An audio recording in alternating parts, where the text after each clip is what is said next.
Good afternoon.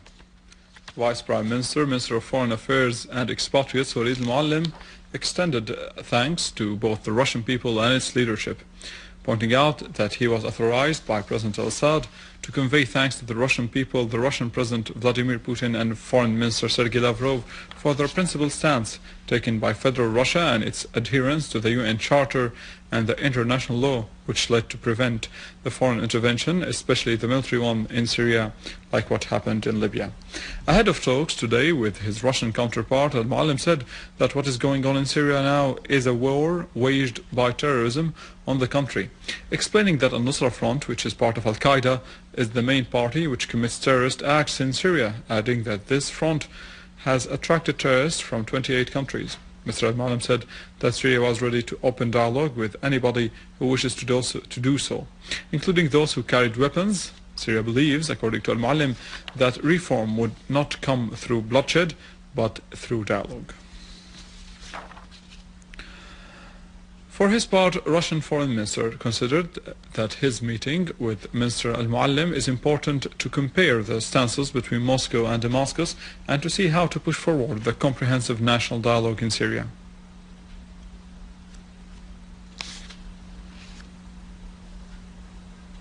In a speech in the Diplomatic Academy in Moscow, the Russian Foreign Minister Sergei Lavrov said that the role of the Middle East and the Islamic world in the Russian foreign policy is not witnessing any retreat. He called for remembering the Palestinian cause against the background of the so-called Arab Spring. He recalled Russia's meeting with the Arab League in Moscow last week within the context of strategic dialogue. He considered the priority of this region assured through Moscow's vision of building relations with the Arab League.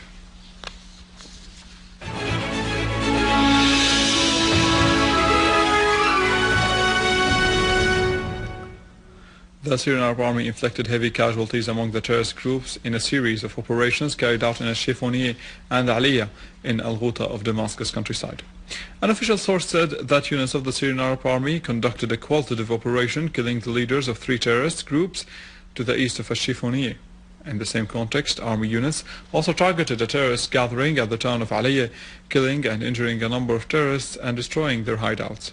In the fars of Rima and Ras al-Ma'arra in Damascus countryside, units of the Syrian Arab Army killed many terrorists and injured several others, destroying their vehicles. In Idlib, a unit of the Syrian Arab Army killed a number of terrorists and injured many others in the farms of Sheikh Hussein in Jisr al-Shughur countryside. Among the terrorists killed, there was Abu Salah al-Hariri, a leader of a terrorist group.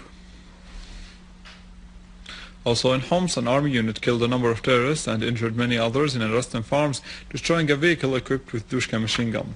Among the terrorists who were killed there were Khalid Qurman, leader of a terrorist group, in addition to the terrorist Usama Dhek and Mustafa Ad-Daas.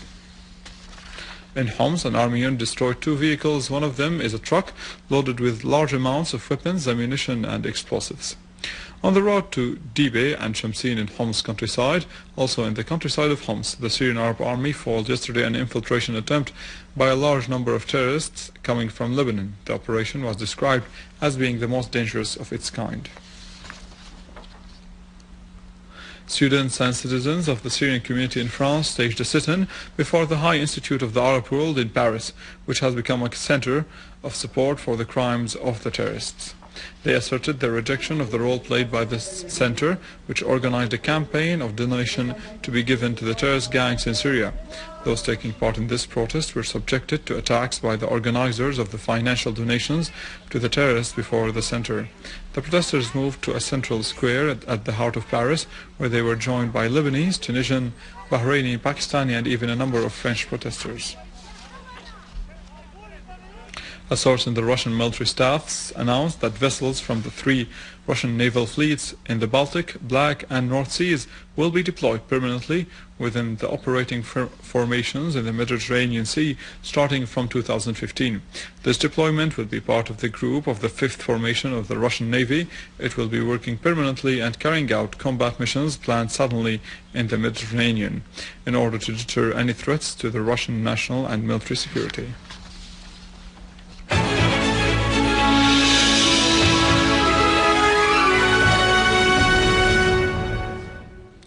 funeral of the Palestinian prisoner Arafat Jaradat in the West Bank city of Hebron has turned into bloody confrontations between thousands of Palestinian mourners and the Israeli forces of occupation. Occupation forces shot gunfire at the mourners, injuring dozens of them. Meanwhile, and in a desecration of the holy places, Israeli settlers, supported by the forces of occupation, stormed into the squares of Al-Aqsa Mosque and attacked the worshippers who were defying the occupation policies of Judaization, which aims at speeding up the construction of the alleged Jewish temple. The third station of the 8th maneuvers, named after the great prophet, began by the land forces that belong to the Revolutionary Guards in southeastern Iran. The Iranian forces are working to slow down hostile movements through the use of artillery and opening fire against the enemy until armored units arrive to confront and eventually foil enemy attacks. Within the same context, the commander of the Iranian naval forces, Admiral Habibullah Sayari, announced that Iranian battleships will enter the Pacific Ocean tomorrow. The ships include a helicopter carrier and a destroyer which will enter the Pacific through the Straits of Malacca. They will head afterwards to the Chinese port of Zhangjiang. Iranian President Mahmoud Ahmadinejad asserted the importance of developing good relations between Tehran and countries of the region, especially the Gulf countries. Addressing the Gulf Supreme Council, Ahmadinejad said that the development of relations with the countries in the region is part of Iran's foreign policies. The Iranian president described the Gulf region as influential on the regional and international affairs. For his part, Iranian Foreign Minister Ali Akbar Salehi asserted during the preparatory meetings of the Gulf Higher Council that the lack of security and stability affects all countries in the region and that stability can be achieved within the framework of collective security. Salehi asserted that Iran considers the security in the Gulf countries as related to its own security. This was it. More details on our website www.syriaonline.sy.